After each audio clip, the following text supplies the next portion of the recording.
A team of researchers will leave Bluff tonight bound for the sub-Antarctic in the biggest multidisciplinary research expedition in 20 years. The Campbell Island Bicentennial Expedition will look at the past, present and future of the island and was intended to coincide with the 200th anniversary of its discovery. 13 scientists will be studying a range of areas from history to aquatic life.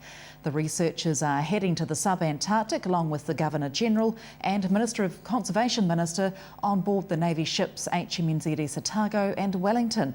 Sarah Bedford spoke to Expedition Coordinator and EOS Ecology Aquatic Scientist Shelley McMurtrie. We cover the gamut really. We've got history and archaeology. There's a wonderful history on the island about the whalers and the sealers, and it's a very sort of hard area to work in. So we have a team going down to look at the historic sites and find out where these people were camping out. We're looking at the freshwater streams. It's a small island, but there's lots of streams down there and lots of interesting things that live in it. So we'll work out how those systems are working. And then we've got a team of terrestrial ecologists that will do the plants and the invertebrates. And megaherbs is a very special thing about Campbell Island. We've got these sort of Alice in Wonderland, huge giant herbs and wonderful flowers. So they will be studied as well. So this is a huge trip. It's the biggest expedition in 20 years.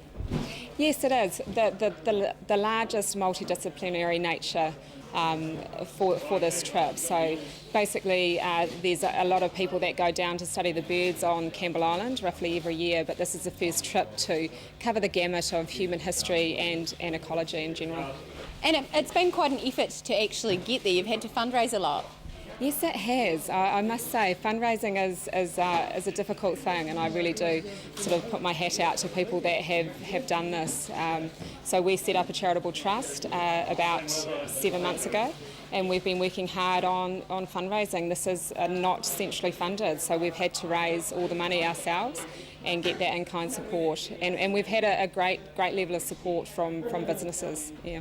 What are you hoping will come out of this trip?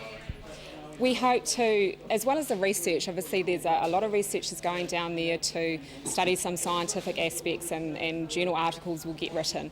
But we also want to connect New Zealand to this wonderful place. We want to raise the profile of the sub-Antarctics and bring this into the lounge room of every New Zealander.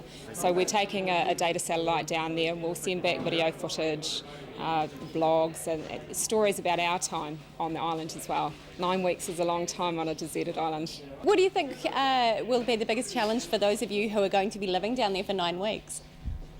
I think the biggest challenge would be the isolation and the weather. We have gale force winds down there, so dealing with those aspects when we're out doing our field research, but also we need to take everything, bar the kitchen sink, down there. So dealing with the fuel supplies for power generation and food supplies, we're hoping that we haven't forgotten anything. And I think it will be those very human things like craving a chocolate bar or something that we'll probably notice the most. And if you'd like to follow the progress of the expedition, you can go to www.campbellisland.org.nz.